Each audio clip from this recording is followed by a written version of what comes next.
Can y'all hear me? Can you turn that down a lot?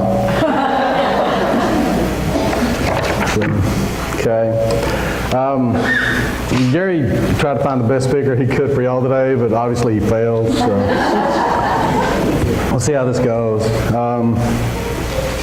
So one of my favorite stories in the New Testament is Paul when he preaches at Mars Hill. He talks to the Athenians, and it's just a good story. And Paul talked to the great Greek philosophers at Mars Hill and explained God to them in a way that they could understand. But going to somebody else's home and telling them something that's directly opposed to what they believe, that takes a lot of guts. But he did it, and that's why I call this warrior today. He was in Athens. He knew about their idols and gods. He could have just ignored it, and he could have justified it by saying it's none of his business. But he didn't. These days a lot of people ignore a lot of things they shouldn't just because they don't want others to think they're not nice, they're not polite, and they think it's rude to tell somebody they're wrong about something.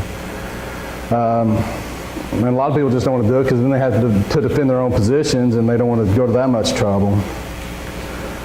This is especially true today. It's especially true of a lot of Christians today. And you don't have to look very far to see a lot of perverted and distorted ideas that are allowed to grow and fester because nobody opposes them. Nobody wants to offend anybody unless it's the decent people or Christians that are being offended, in which case that's perfectly acceptable to a lot of society today. Mars Hill, in Greek it's Areopagus, and most of your Bibles it'll say Areopagus. It's a social media of their day. That's where the philosophers got together, talked about popular ideas, and just exchanged ideas, argue for things or against things, or try to sell you something. Of course, social media is different now than it used to be. So the modern version of this story, I should probably call it Facebook Warrior, because the same thing fits. Do any of y'all use social media? Snapchat, Facebook, Twitter? I catch quite a bit of criticism, and it's justified, I'm sure, about a lot of things I post on Facebook because I tend to be pretty opinionated. Sometimes I'll get in a conversation back and forth with somebody and I forget that the whole world can see it, and I'm just concentrating on this one person. I don't cuss or anything like that, but I do get rude on occasion, just like here. So, when somebody posts something I disagree with, I get passionate about it, and sometimes I go overboard. Usually I try to present a valid point, back it up with data if I can.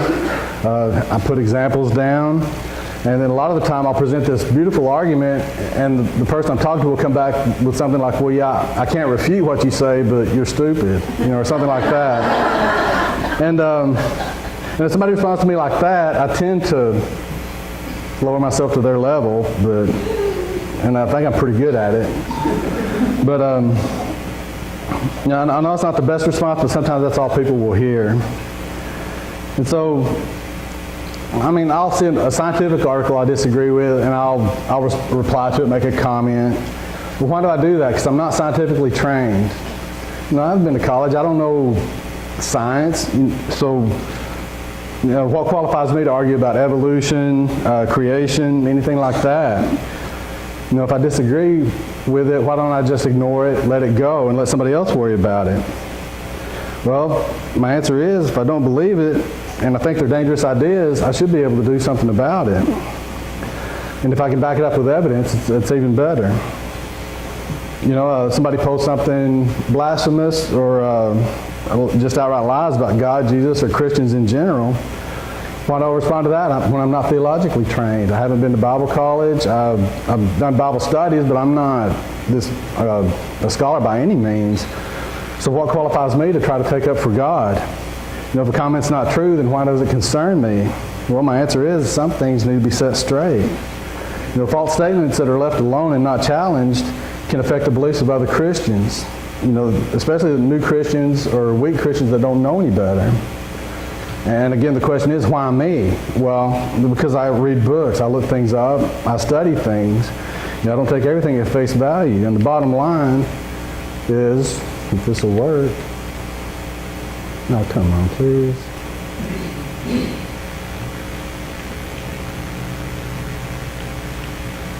Doggone it. It was working a while ago. Would you just tap the down cursor, Donna?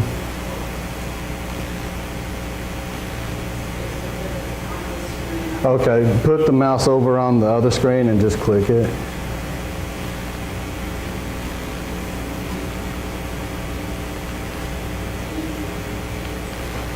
Yeah. We'll wait for it. Yeah. It's pretty important.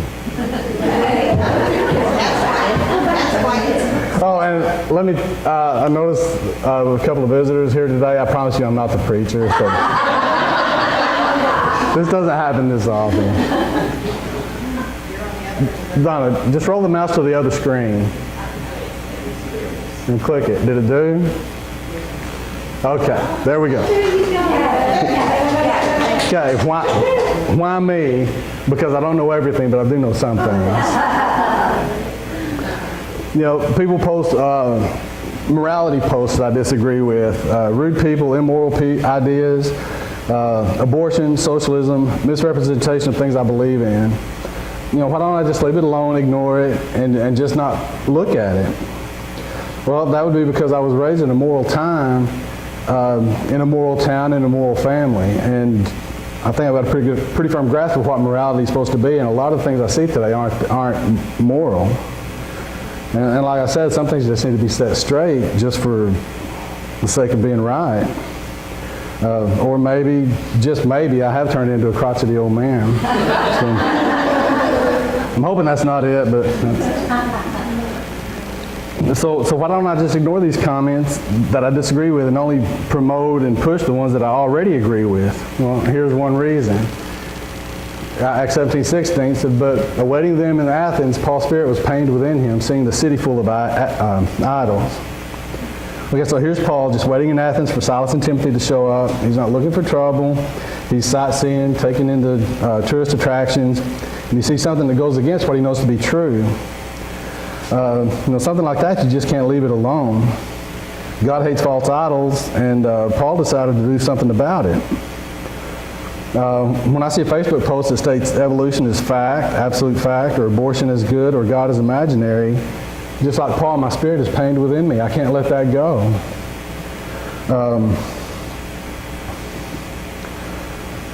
I don't have the capacity to ignore it. Like Ron White said when he was arrested, you know, he had the right to remain silent, but he didn't have the ability. That's kind of where I'm at when I see these kinds of posts. You know, I may not be the best or most eloquent or most educated voice in these matters, but I am a voice. You know, it's just like after a terrorist attack. If people ignore it, make excuses for it, or even participate in it, if nobody pushes back against it, they win. When I do push back, I try to be persuasive. I present my opinions. I don't think I'm successful at changing the minds of the people I'm talking directly to, but once in a while I'll get a message or a comment that shows somebody else that is listening in on the conversation does get it. And you know, I think Paul may have felt the same way. You know, that probably kept him going, getting encouragement once in a while. Or maybe just knowing that he was right kept him going with or without encouragement. You go to the next verse. It said, then indeed he addressed the Jews in the synagogue and those worshiping and daily in the market, those happening to be there. Now Phil and Mary just got back from vacation. Let's say Paul's in Athens on vacation. He sees all this stuff. You know, how many of us go somewhere on vacation, we see something that we're just mortified, but we just don't do anything about it. We get home, we tell others what we saw and how awful it was. Paul doesn't do that. He faces it head on with the people that are there.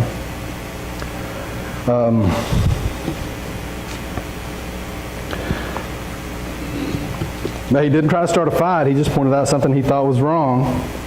And you know, I think it's the same with me a lot of the time. When there's a news story or a Facebook post or some other article I disagree with, in the comment section, my response is usually what I consider to be a reasonable and logical point, and I try to present it clearly and succinctly, and that's how it starts out. You know, but then when I say when I point out to people that my opinions are just as valid as theirs, they try to tell me that their opinions are actually fact, because that's what they were taught in school. think back when I was in school, how many facts did I learn in school that just aren't true? I've had to re-educate myself a lot.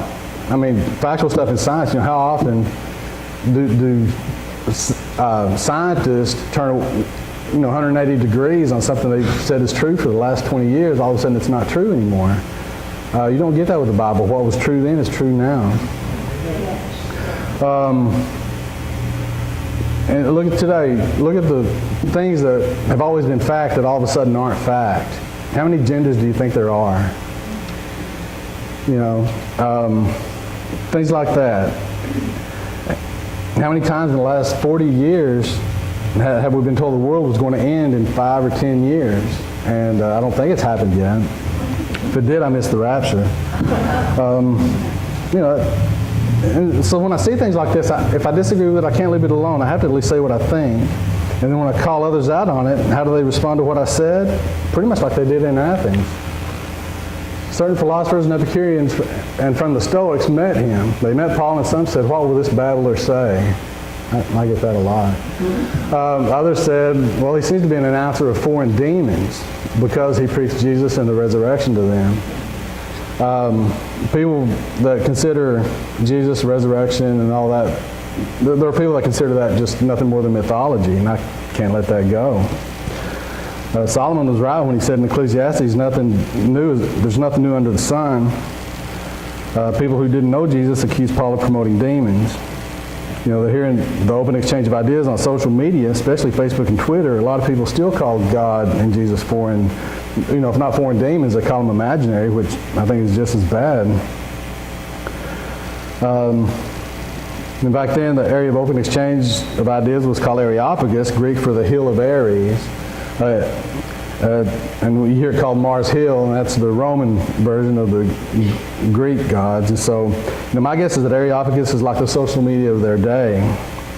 They didn't have cyber bullies back then, but obviously they had good old intellectual bullies. And if you've ever been to public school, you should know about that sort of thing. People say their opinions all day, every day, just like on Facebook. And like these guys here, they seem to have had their censorship too. Anything that went against their agenda, they wouldn't allow.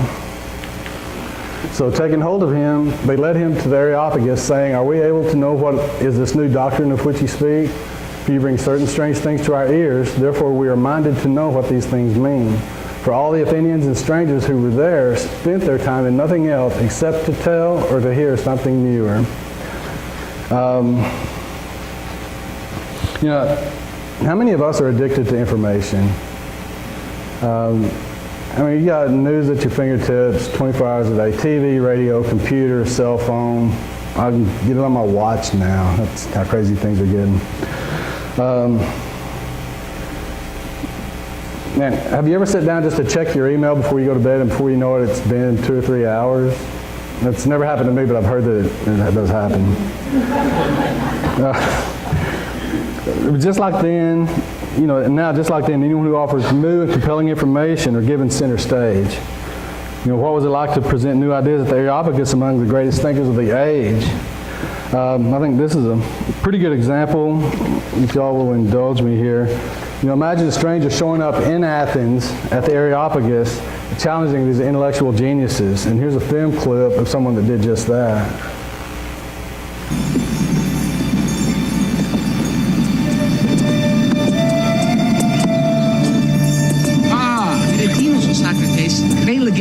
Met de middelbare Socrates.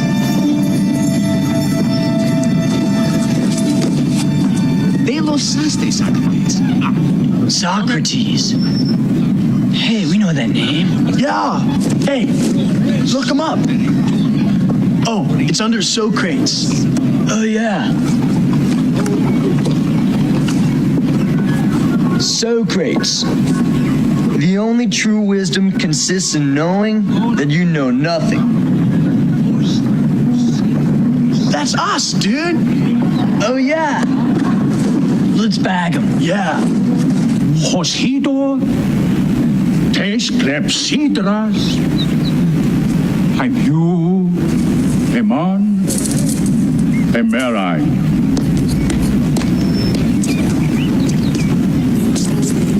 How's it going?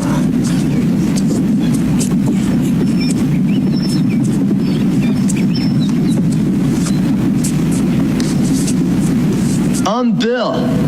This is Ted. We're from the future. Socrates. Now what? I don't know. Philosophize with him.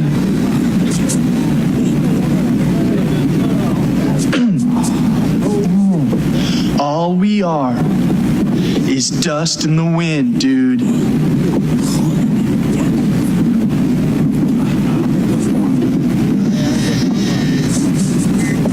Dust. Wind. Dude. Himes uten alo Blanconiotus. Let's get out of here, dude. Okay. This is one of my favorite movies for some reason. But this clip shows, somebody foreign to the Areopagus shows up with a new idea. And even the simplest concepts can be presented in the most inarticulate ways by some of the not so brightest guys in the world. But if it contains a grain of truth, it can still move people. The point is that most people are starving for information. They seek it out anywhere they can. And they're open to most ideas, but that only goes so far, and they only go to a point. I think most of us, including Christians, are pre-programmed as what information we will consider and what we'll reject. Most scientists, they'll consider any outlandish theory as to the origin of everything, only to the point that they won't accept it, that it can come from divine creation. Acknowledging God is the only concept that many in the scientific community will absolutely positively refuse to accept, no matter what the facts tell them. Most scientists agree that there was a beginning, but getting them to acknowledge the only feasible answer to creation is impossible. They absolutely, positively refuse to accept, no matter what the facts tell them. Most scientists agree that there was a beginning, but getting them to acknowledge the only feasible answer to creation is impossible. Scientific explanation of the Big Bang resulted in common terms and is pretty much this. Once upon a time, nothing exploded, and that created everything. Now, it's a simple concept. You can understand what they're saying, but it's illogical, it's preposterous, but a lot of scientists believe it. It's been taught in schools for a long time, and I think most people accept it today. I used to believe it because I was raised to trust what my teachers told me. It took a few decades to unlearn a lot of what I've been taught, and now I'm firmly back in the creation side of the argument. Everyone has an opinion about how the beginning came about, but nobody's even close to figuring out where it came from. But based on science's own rules of physics, the first law of thermodynamics states that energy can be transformed from one form to another, but can neither be created nor destroyed. But using science's own principles of physics, creation by a creator is the only possible solution, because matter cannot naturally come from nothing. Everyone should know this. Even the sound of music needed at the Big Bang breaks all the rules of physics. Nothing comes from nothing. Nothing ever could. So somewhere in my youth. Oh, childhood.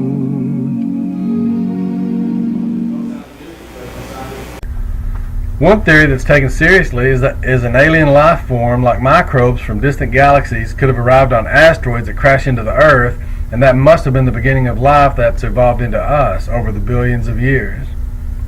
And that's only if you can accept that these fragile microbes survived the destruction of their home planet, they survived the trip through frozen vacuum of space for who knows how long, and then survived the asteroid's super high entry into the atmosphere, and finally surviving the high-speed collision with the ground.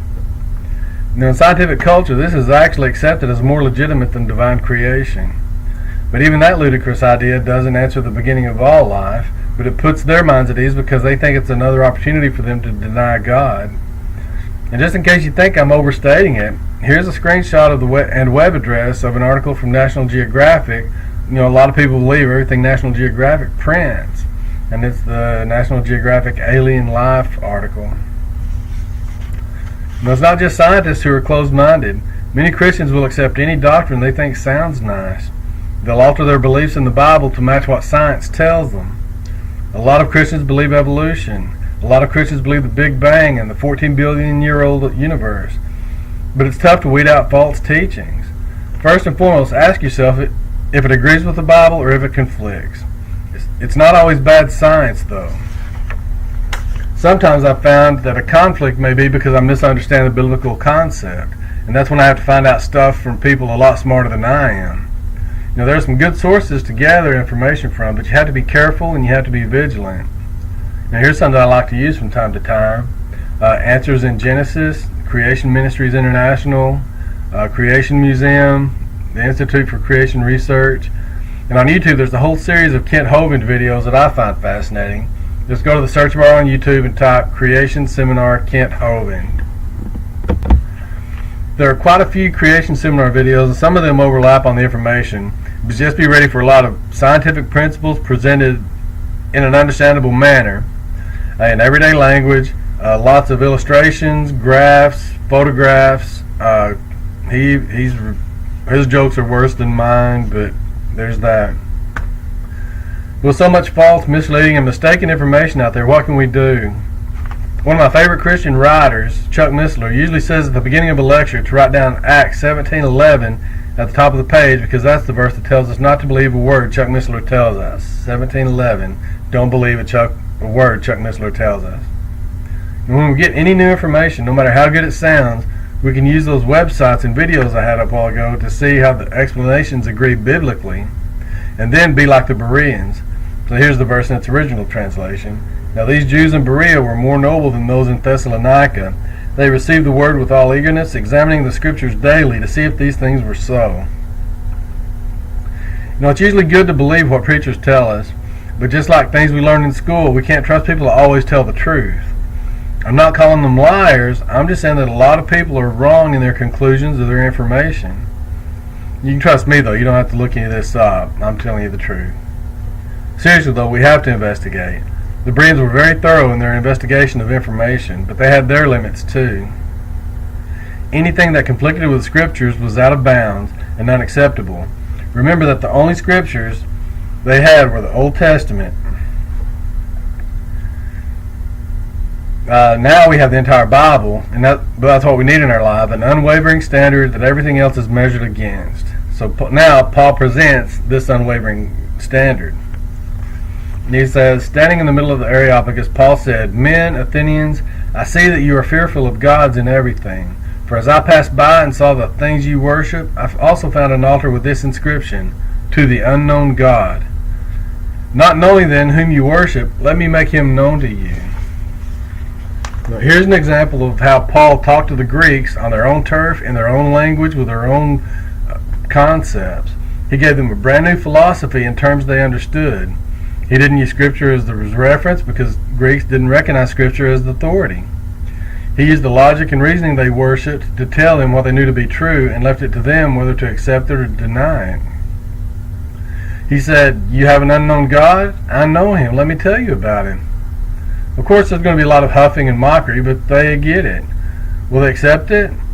Will all of them accept it? Of course not. A lot of minds are already made up and can't be changed. Here's a short clip of a science debate between an atheist scientist and a Christian with a background in science, Kent Hovind, that I was talking about a while ago. Notice the mocking disrespect and contempt the atheist has for Hovind, and the straightforward reply that Hovind gives him in terms he should be able to understand, as well as the rest of us. I am confused. Being philosophically consistent and being a very honest person, I'm sure you can tell me where God came from. And in addition, once you've told me where God comes from, please try to clarify how you can figure that a spiritual force can have an impact on a material universe to create it. I think that some years ago we already talked about that kind of thing in philosophical circles at any rate, by posing the question, if angels are made of spiritual matter and a pen is made of material matter and spiritual matter displaces no space, how many angels can dance on the tip of a pen? I have a sense of sort of reversal experience here, but please do, go ahead. You got 5 minutes. Now, I just want to know which question. That's all right, you may take the rest of the minute. We're supposed to do one question at a time. Which one would you like?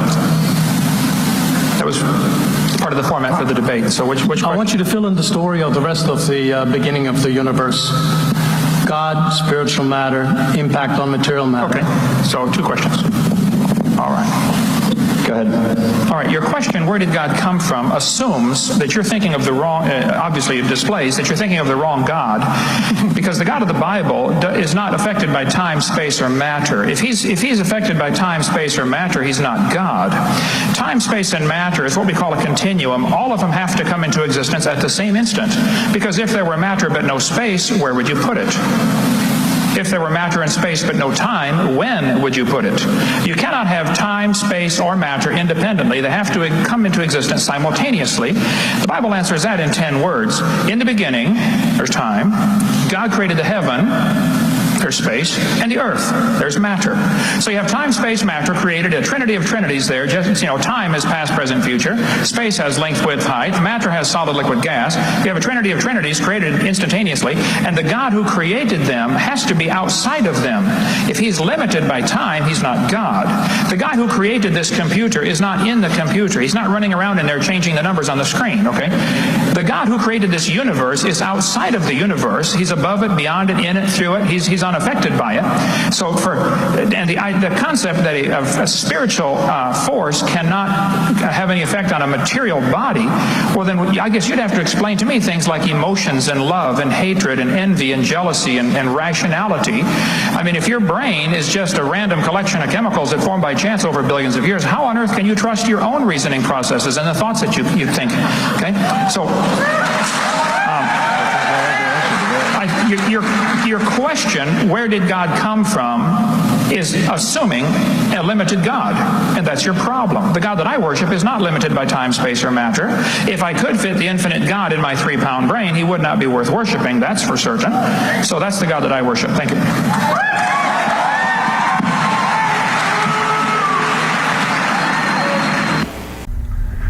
Okay, now I have 2 questions. Do you think Kent Hovind changed the atheist's mind? Do you think Hovind even led the atheist to consider broader possibilities? I don't think either of those things happened. But there's no telling what kind of impact Hovind's answers had on a lot of the audience members. That's why we plant seeds in public forums like Facebook, Twitter, YouTube, and others. We may not have an effect on the people we're talking to, but there are others watching and listening. We can't say them all, but like Paul, maybe we can reach some.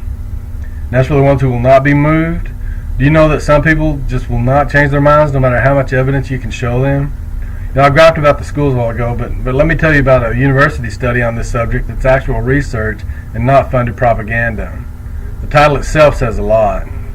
Why Facts Don't Change Our Minds by Elizabeth Colbert. Okay, followed by some bullet points from the article. New discoveries about the human mind show the limitations of reason. The vaunted human capacity for reason may have more to do with winning arguments than with thinking straight. Once formed, the researchers observed dryly, impressions are remarkably perseverant.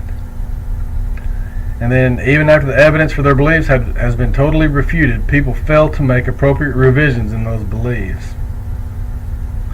One of the experiments involved a group of paid actors with one person who didn't know the others were actors. They asked simple questions like which line is longer, which circle is bigger, which man is taller, stuff like that, and the actors always agreed on an obviously wrong answer. When the test subject would say the right answer and couldn't change anyone's mind, after a few times the test subject started agreeing with the answers they knew was wrong, just so they would agree with the rest of the group. I think the same thing is true on a vastly larger scale today. People go along to get along. So many people who should know better follow a lot of ideas they know are flat out wrong. So what do we do about people who won't be moved? Here's another video. It's the Frank Turek cross-examined video. The one question I ask people who are not Christians is this: if Christianity were true, would you become a Christian? I've had atheists stand at microphones in front of hundreds of people on college campuses. I ask them that question, if Christianity were true, would you become a Christian? And they say no. And I go, no? How's that reasonable? How's that rational? It's not. The problem isn't here, the problem's here. They don't want it to be true. They don't want there to be a God. Why? Because God is going to get in the way of what they want to do. Many atheists have admitted this to me, that they have a moral objection to God. In fact, one famous atheist, Thomas Nagel, said, I have a cosmic authority problem. I don't want there to be a God. He didn't want the universe to be that way, he said, a universe with a God. He wanted there to be no God. You see, most people are not on a truth quest, they're on a happiness quest. And they're going to believe whatever they think is going to make them happy. The problem is, you can make yourself happy over the short term by doing a lot of stupid things, but over the long term, it's a disaster. And everyone watching this video who's over 40 knows what I'm talking about, because most of us have tried it. The only way to get true contentment and happiness is to go straight through truth, and Jesus is the truth. So, ask the question, if Christianity were true, would you become a Christian? If the person says yes, then get them some evidence. If they hesitate or say no, the problem isn't here, the problem's here. Just stay in their lives, pray for them, and love them, and maybe there'll be an opportunity in the future.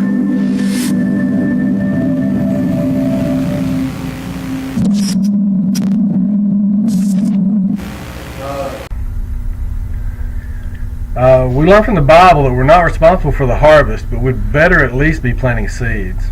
And there's more than one way to plant the seeds, because different people are affected by different things. We need to know who our audience is and try to reach them in their own language and their own culture using their own experiences. This is why we have Cowboy Church. That's why we have Christian motorcycle gangs, Christian punk rockers, Christian surfer groups, Fellowship of Christian Athletes, Christian skateboard groups, pretty much any hobby, occupation, and lifestyle you can imagine. And Paul continued explaining about this unknown God that the Greeks had an altar for. In verse 24. The God who made the world and all things in it, since he is the Lord of heaven and earth, does not dwell in temples made with hands, nor is he served with men's hands as though he needed anything, since he gives life and breath and all things to all.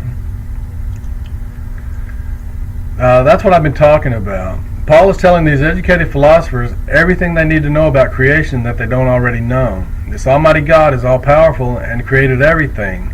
He doesn't need us, but he wants us. And everything they have ever had, or ever will have, was provided by this God. Paul's laying it out plainly, making it clear that his position is at least as valid as theirs, and letting them take it or leave it at face value. And they're still listening, so he keeps talking. Verse 26. And he has made all nations of men of one blood to dwell on all the face of the earth, ordaining foreappointed seasons and boundaries of their dwelling, to seek the Lord, if perhaps they might feel after him and find him, though indeed he is not far from each one of us. For in him we live and move and have our being, as also certain of your own poets have said, for we are also his offspring. Then, being offspring of God, we ought not to think that the Godhead is like gold or silver or stone, engraved by art and man's imagination. Okay, all men share the same blood because we all came from a single ancestor. The first time I heard verse 28, I was gut punched by the beauty of it. You know, it was in a song we were practicing in a program when I was in choir in a church I used to go to. And I heard the verse, loved it, looked it up, fell in love with it. For in him we live and move and have our being. Now, how beautiful a description of God is that? Who else could compose such a lovely line about God than Paul? And what could it have even been about except God? And it turns out Paul didn't come up with a line, and he said so right there in the verse. He said, in him we live and move and have our being, just like some of your poets have said. This verse originally wasn't about God, it was about Zeus, and it wasn't written by Paul, it was written by Epimenides in a poem called Critica, I guess. So they fashioned a tomb for you, holy and high one. Cretans, always liars, evil beasts, idle bellies, but you were not dead. You live and abide forever, for in you we live and move and have our being. Okay, the point of showing you this is to show that some of Paul's audience probably had just as devout beliefs of Zeus that we do of Jehovah God. And Paul was using their own language and their own art to tell them about this one true God. The Athenians were not familiar with the Torah or Jewish history, the prophets, or the Psalms, and they wouldn't accept them as authority even if they were familiar. Now they were familiar with their native poetry though, and Paul met them right where they were and told them what they needed to hear.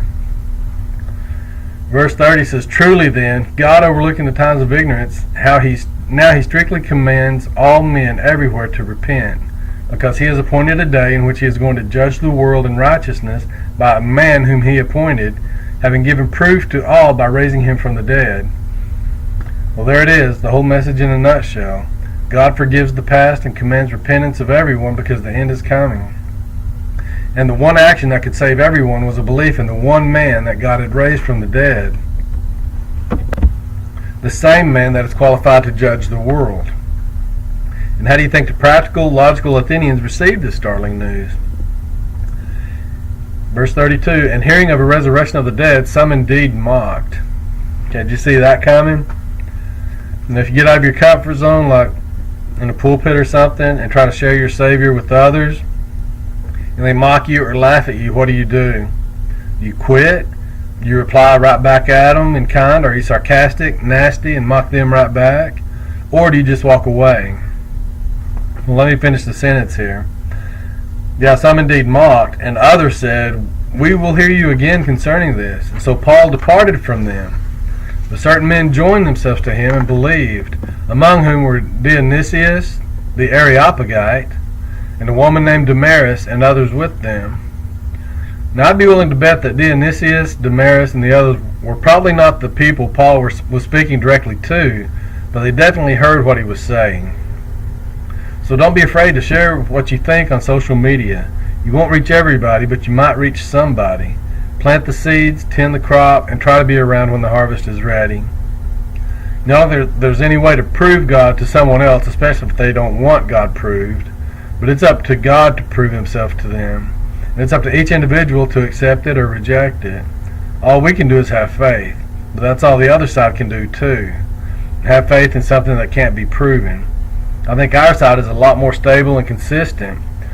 In fact, Frank Turek, from the video a while ago, he co-authored a book called "I Don't Have Enough Faith to Be an Atheist," and that book shows how many more holes there are in humanist theory than there are in Christianity.